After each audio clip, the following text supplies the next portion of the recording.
Shabbat Shalom. Thank you.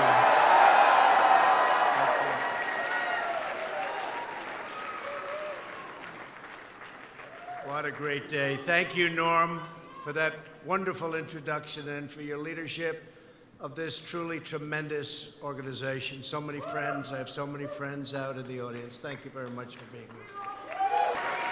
Here today is someone who has been with us from the very beginning, a true fighter for our shared values, your terrific executive director, Matt Brooks. Thank you, Matt.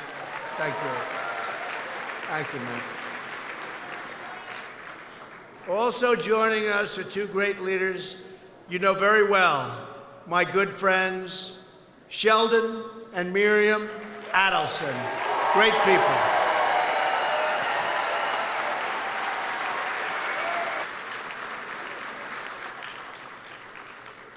They like you both, Sheldon. It's pretty good. Last year it was my honor to award Miriam the Presidential Medal of Freedom. That's a big deal.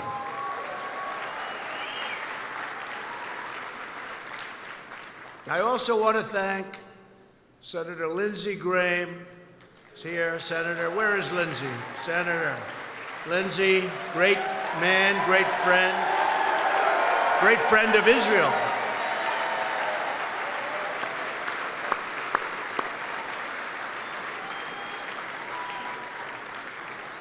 Thank you, Lindsey. So many friends in this room. We're also grateful to be joined by members of my administration, including Jason Greenblatt and a young man named Jared Kushner. He is fighting for Israel.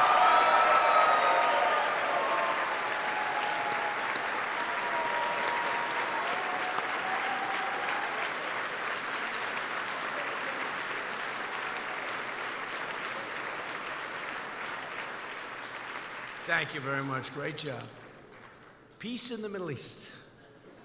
If they can't do it, nobody can. David Friedman, your ambassador to Israel. He loves Israel. He's doing an incredible job. Thank you, David. Finally, to every member of the Republican Jewish Coalition, thank you for your incredible support and your outstanding commitment to our country, to our safety, and to electing more Republicans. We need more Republicans. Let's go so we can win everything. Over the next 19 months, I know that the Republican Jewish Coalition will help lead our party to another historic victory. And by the way, we did very well at 18. You can ask David and Lindsey. We won the Senate. We took on two more, or three or four that were very close that weren't supposed to be.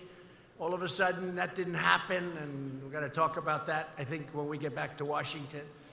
But I'll tell you what, we picked up 2 Senate seats, and now it's 53 to 47, and we have 53 great senators. And when it comes to appointments, when it comes to the United States Supreme Court, when it comes to approving all of the judges, way over 100 judges, federal judges, you need the Senate. We did well. They don't like to talk about that. They don't like, and I don't have enough time. So many people in the House. But the people I went for, like in Kentucky, Matt Barr, he won. He was down, he won. We won so much. We won in Georgia, great governor, Brian Kemp. They had President Obama. They had Oprah. They had Michelle Obama. They were going for their new star in the party. And I was going for Brian. All he had was Trump. You know who won? Brian won. And the governor of a great state known as Ohio. You have a great governor. He was not expected to win. He campaigned brilliantly. We did some incredible rallies. He won by almost 7 points. He won easily. So Mike is great. And the governor of Florida. That was supposed to be a close race, and it was a tough race, but we won that one. And Oklahoma and many other places, we did so well. We get no credit. Fake news. We get no credit. We get no credit. Let's just keep winning. I'd rather have it that way than get too much credit and not win. That happens too to some people. Doesn't happen to me. When I spoke to you as a candidate 3 years ago, America's economy was stagnant, our military was depleted, and the relationship between the United States and Israel was at probably the lowest point in history. How the hell did you support President Obama? How did you do it? How did you do it? How did you support the Democrats? Yeah, you guys didn't. I think probably most of the people in this room didn't. Oh, you love Israel. But, you know, you look at the Iran deal, you look at so much that was done so negatively. Now, just 3 years later, I stand before you as the President of the United States to report on a very different situation. Under Republican leadership, America's economy is the hottest anywhere in the world, and it's not even close. Our military will soon be more powerful than ever before. $700 billion, $716 billion. This year, I don't know, David and Lindsay, I think probably in the 750 to 725 range. Have to do it. You don't have the military, all the stuff. Doesn't matter, does it, huh? You don't have to worry about inflation. You don't have to worry about anything. You got to have a strong, strong military. We'll have the strongest than we've ever had before. And the incredible bond between the United States and Israel has never been stronger than it is right now.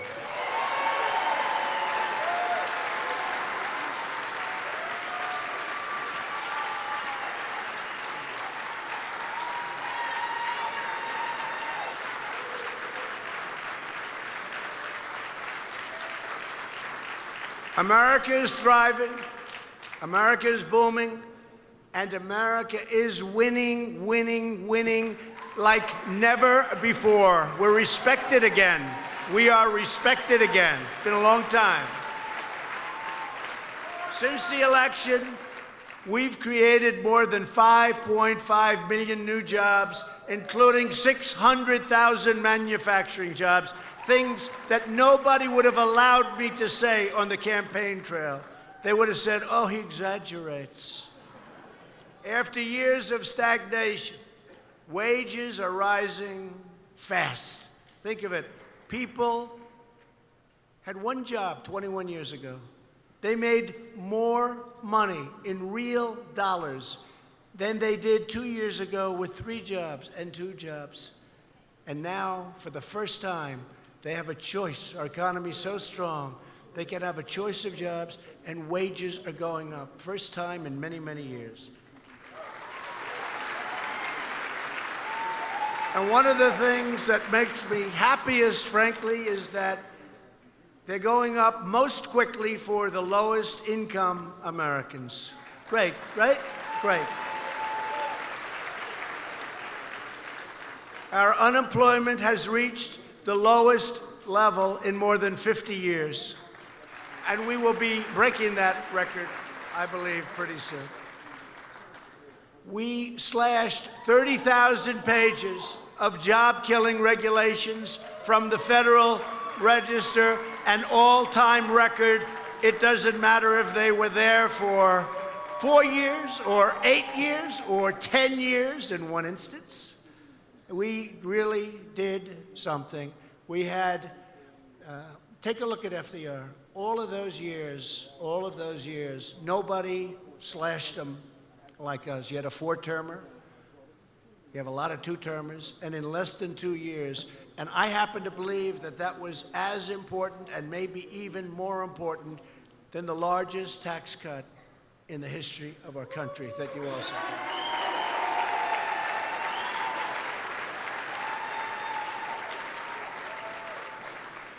We're fixing broken trade deals. We're working on a trade deal now with China. We're doing very well, very well.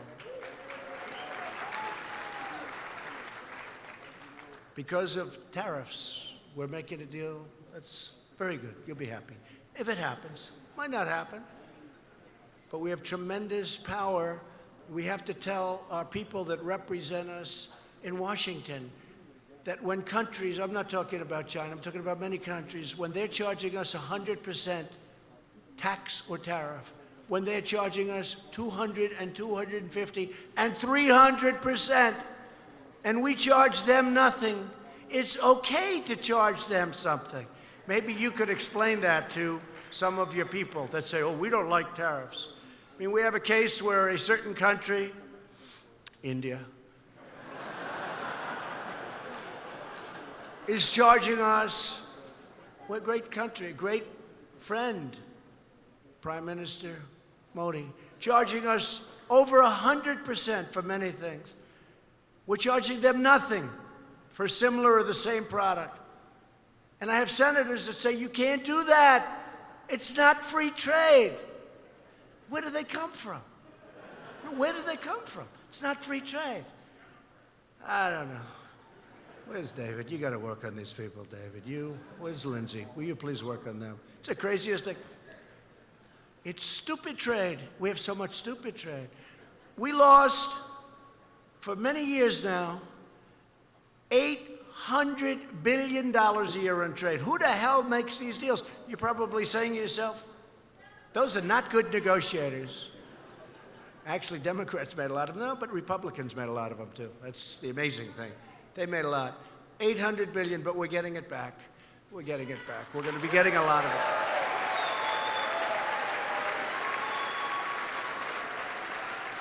Tell you one thing, if they let me really do my thing, we'd get it back.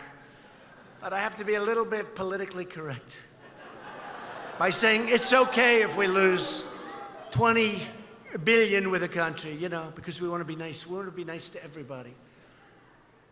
We're cracking down on countries that cheat. We're replacing NAFTA with the brand new U.S.-Mexico-Canada agreement, the USMCA. NAFTA was the worst trade deal ever made. Many of you people have factories and plants. They're still empty. They signed NAFTA, and it was that great big sucking sound. Remember that? Remember that? Ross Perot, great big sucking sound. That's what happened. They left. They went to Mexico. They went to Canada. They went to a lot of places. It was a bad thing for us. But we'll be ending NAFTA, hopefully very soon. Very soon. And one of the things in the New Deal is that it's very difficult financially for a company to leave the United States, fire all of its employees, move, let's say, to Mexico or Canada, open up a new plant, make a product, sell it in for no tax. So we end up with unemployment and nothing but loss and empty factories. That's not happening anymore, folks. Not happening anymore. We've ended the war on American energy, and the United States is now the #1 producer of oil and natural gas anywhere in the world, bigger than Russia and bigger than Saudi Arabia. Can you believe that? Can you believe that? 2 years.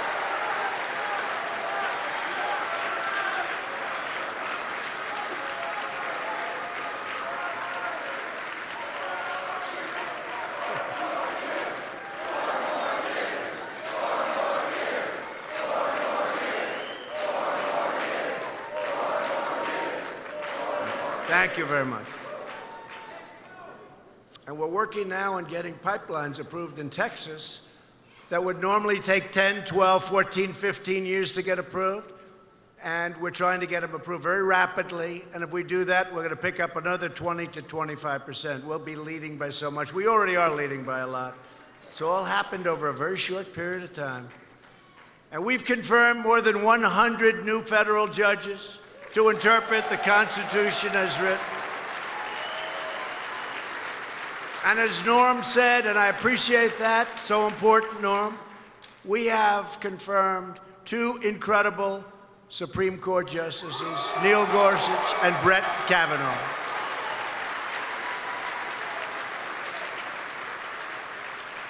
Don't let the Democrats take it away from us.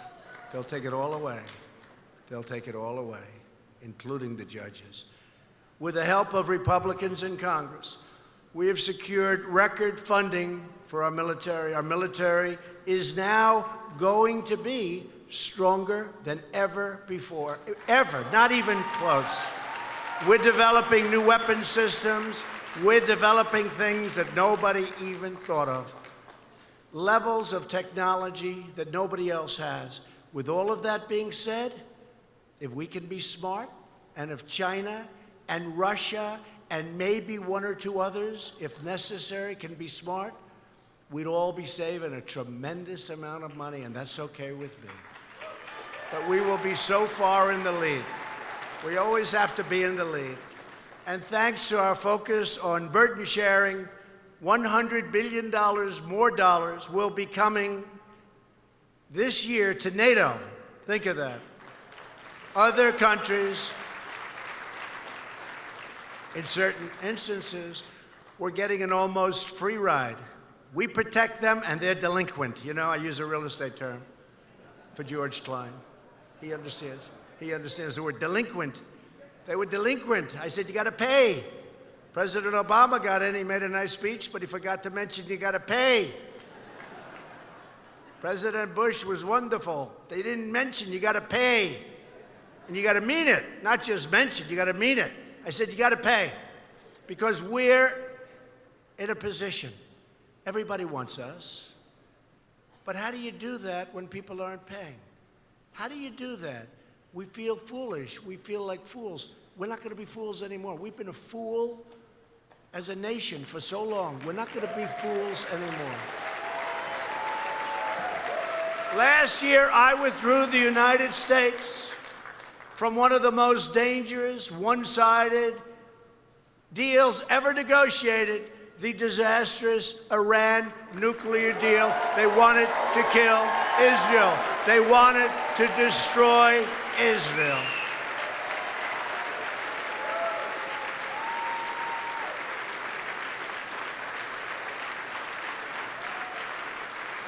And maybe you could explain to the young man that just got taken out what it means when a country shouts as they're signing the deal, death to Israel. Maybe you could explain that to him.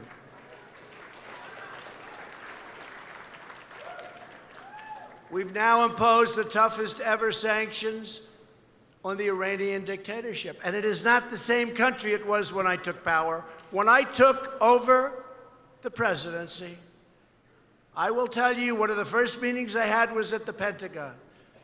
Great generals, great people. I wanted a briefing on Iran. We had 14 different sites. They were all very, very dangerous, blow-ups all over. They were either behind it, they had mercenaries, they had money, or they had their own soldiers there, all over the Middle East. It's a whole different story today, folks. They have riots in the streets. They have very little money coming in. A lot of things have changed.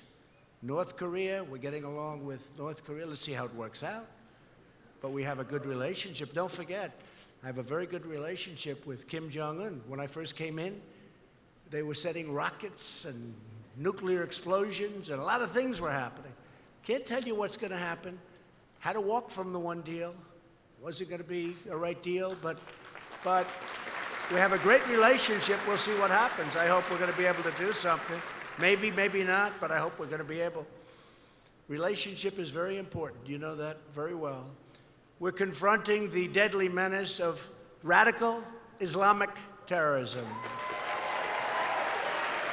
When I took office, just over 2 years ago, ISIS controlled more than 20,000 square miles in Iraq and Syria.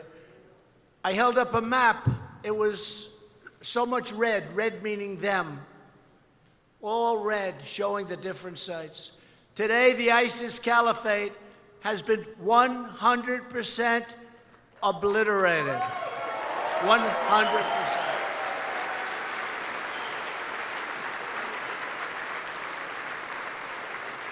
And my previous general said that it was going to take, sir, it will take 2 years. I flew to Iraq. I met a different group of generals. Sir, we can do it in 1 week. I said, you can take a little longer than that. They did it in a few weeks.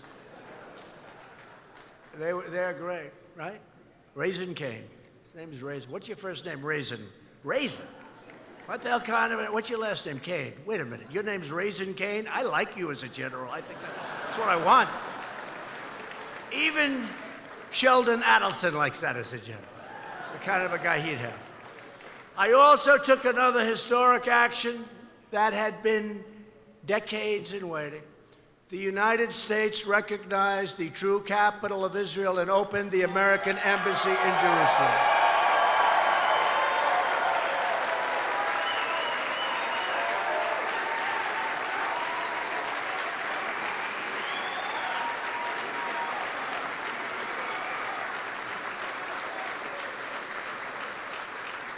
Because unlike other presidents, I keep my promises. Every president for many decades said they were going to do that. And I understand really why. Because when it was determined that maybe I'd do it, maybe there was a chance, the calls I got from leaders of other countries were unbelievable. Presidents, dictators, prime minister, kings, queens, everybody. My phone was ringing off the hook. So I knew I was going to do it. So I left a message. I said, I'm going to call you next week. They said, could we speak to him? I said, no, he's not available. They'll call it lying. The fake news will say, that's a horrible lie. I want to be nice.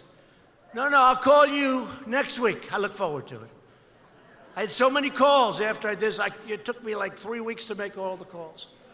But I knew what they were calling about. So I did it.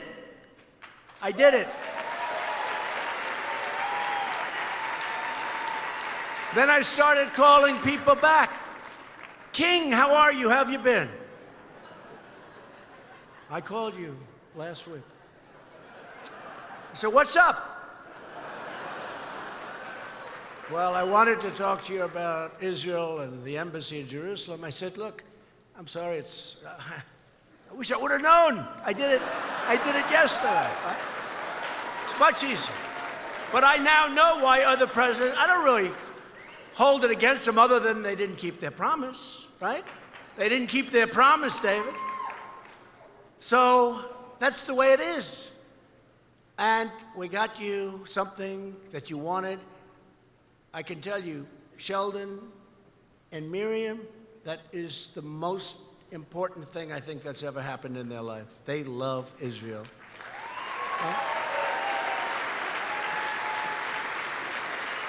So,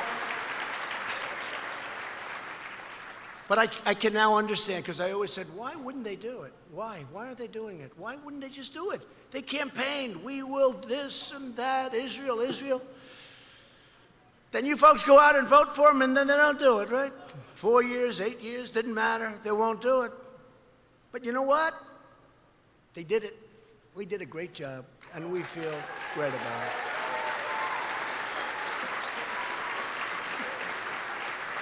And then last week, Israel's security, really so important. It's all about security. When you get right down, it's about security. It's always number one for me. I got to talk. We could talk healthcare. We could talk 100 different things. Without security, what does it matter? I stood with Prime Minister Netanyahu, Benjamin Netanyahu. How is the race going, by the way? How is it? Who's going to win the race? Tell me. I don't know. Well, it's going to be close. I think it's going to be close.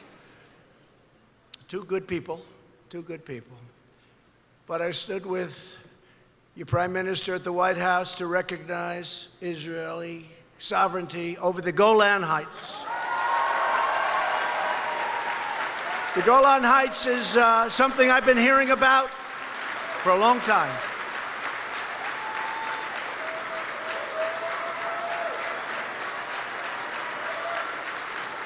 The Golan Heights. So I was talking to Ambassador Friedman, and not about this, They've been trying to get that approved, as you know, for 52 years. They wanted recognition from the United States on the Golan Heights.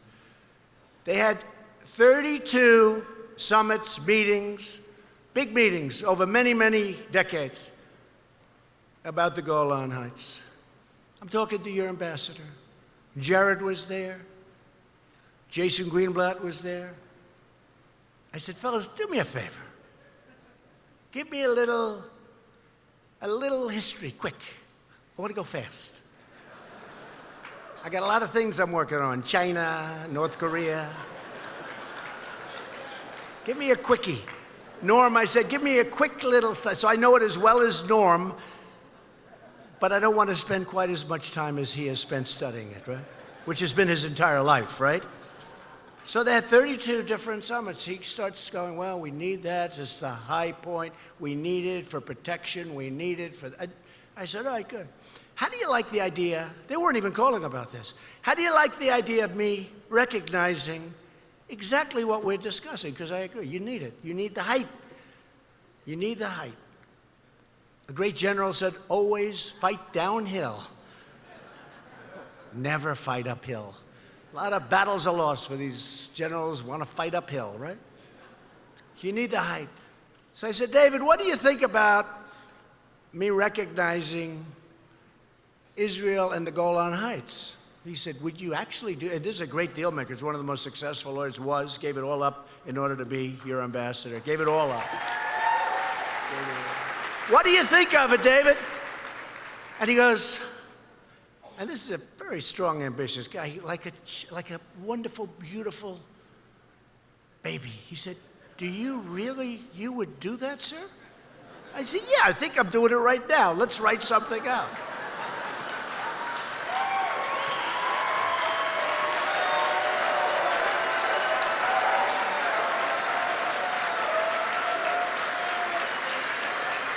We make fast decisions. And we make good decisions. Look, I've made a lot of good decisions. Make good decisions. And we got something beautiful, talking about security, talking about the greatness of Israel. And I went, bing. It was done. Then I watched, oh, look at all those cameras. Then I watched the fake news, and they said, we have breaking news. President Trump has just committed to the Golan Heights. And it was a big, big story for 2 days. Everyone's happy. No repercussions. No, and there won't be. And we're there to protect Israel, so there won't be. We did the right thing. We did the right thing. And I want to congratulate Jared and Jason Greenblatt and David Friedman and all of the people they work with. And a big thing for me, and some of you won't like this maybe, but I would love to see peace in the Middle East. I would love to see peace in the Middle East. And if those three can't do it, you'll never have it done. It's never, with me as president, with them doing the deal, you'll never have it done. So let's see if we can do it. Who knows? Under my administration, the United States will always support Israel's right to self-defense.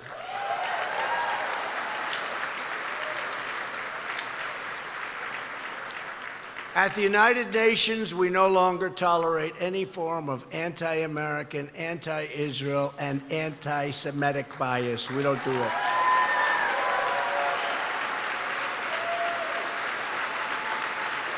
For example, the United Nations Human Rights Council has repeatedly denigrated America and Israel while, and you know this, you've heard this, while ignoring the world's worst human rights abusers.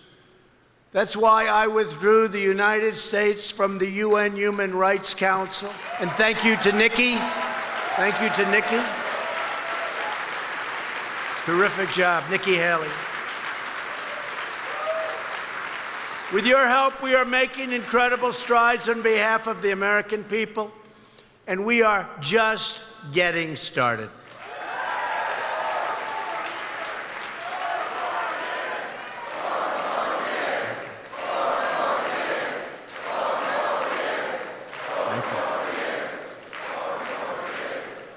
Thank you very much.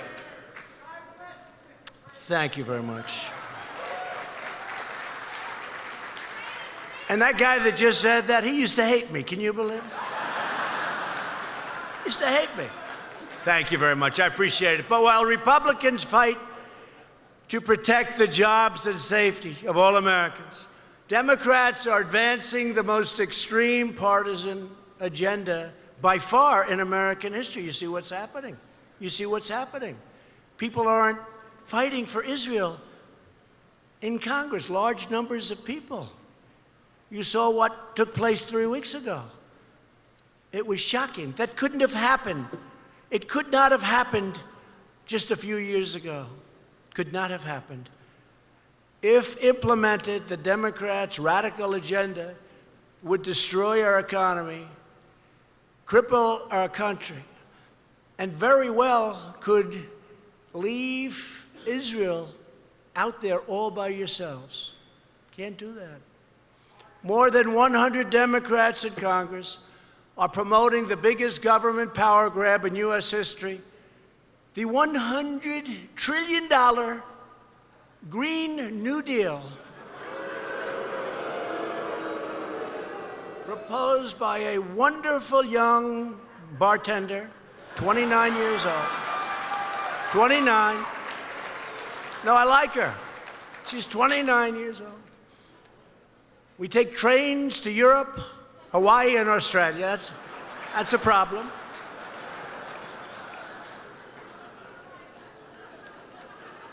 The farming business is in big trouble, right? The auto business, you get one car. Somehow Detroit, etc. You know, I'm bringing so many car companies in. I don't think they're going to be thrilled to hear that. We are. We're building. I tell you what, when you look at what's happening with the car companies, they're opening up in Michigan and Ohio and Pennsylvania and North Carolina and South Carolina. It's amazing what's happening. We want to keep it going. You know, they could destroy what we've built very quickly. It doesn't. That's why having Lindsey and David and all of the people that I mentioned and so many more back in Washington, really, we're going to stop it. And we're going to win the election. We're going to win it. We're going to win it big.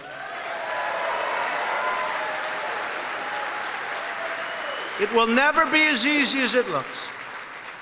Over 120 congressional Democrats are also supporting a socialist takeover of our healthcare system that would take away private insurance. If you take a look at this, 180 million people will lose their private health insurance. And you're finally happy. You're happy. We've done a lot of work on that. You're happy. The radical Democrats are also pushing for a thing called, if you can believe this, open borders. They want open borders. They want people to pour into our country. Last month, more than 100,000 illegal migrants were apprehended at our border. Apprehended. Think of this. Hundreds of thousands of people. And we're on pace to apprehend more than 1 million illegal migrants this year. 1 million. They're coming up because of the economy. They're coming up because our laws are so bad from the Democrats. Catch and release. You catch them, and you release them. Oh, that's wonderful. If they put 1 foot on our territory, if they start climbing a fence and they're on the Mexico side, welcome to the United States. Think of it. It's the craziest thing. They have a visa lottery, Democrats. A visa lottery. A lottery. Countries, a lottery. You pick out a name. Do you think they're putting their finest? Do you think they're putting their great people there? No. And then people come in and you see what happens with the crime and murders. 4,000 murders last year. 4,000. How stupid can we be to put up with this? How stupid can we be?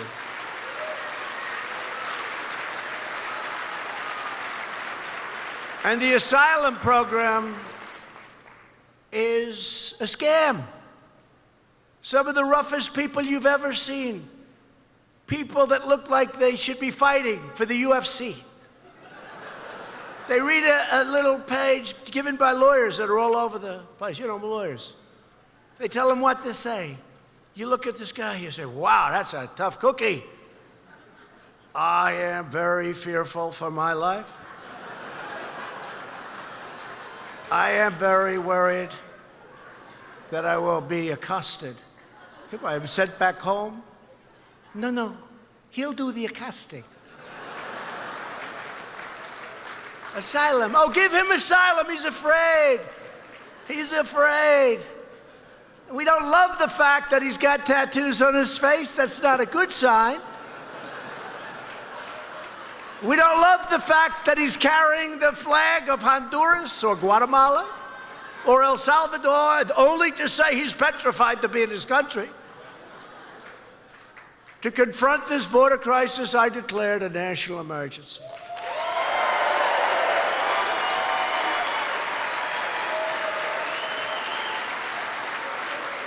And David Perdue and Lindsey Graham helped me. A lot of people helped us. When congressional Democrats tried to reverse my order and terminate vital border security operations, I very proudly issued my first veto.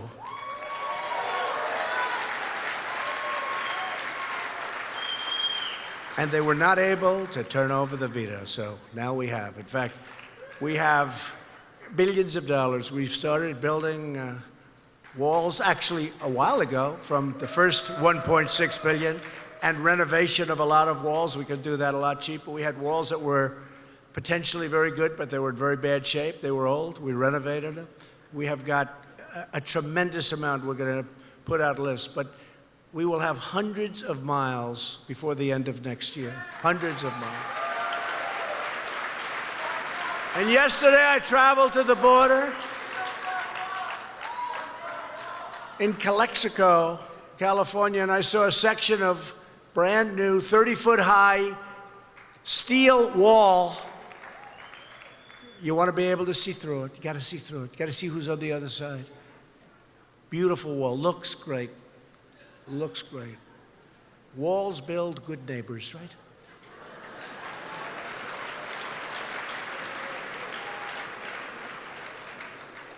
No, we have to take care of ourselves. And I have to say, I said I was going to close the border. It's gotten so bad. I said, we're closing the border. And as soon as I said that, and I really thanked the president of Mexico, because they stepped up. And now they are apprehending people on their southern border, coming in from Honduras, El Salvador, and various other places. Guatemala, and I stopped paying almost $600 million to those three countries. Now, I got a lot of heat. The Democrats say, how dare you do that? That money is used for all these good, but no, it's not. It's largely stolen. I sent $600 million, we do, $600 million to three countries, and they form caravans. Now, if the government wanted to, I have a feeling they'd be able to stop caravans from forming in those three countries. I have a feeling. They're pretty tough. They're pretty tough down.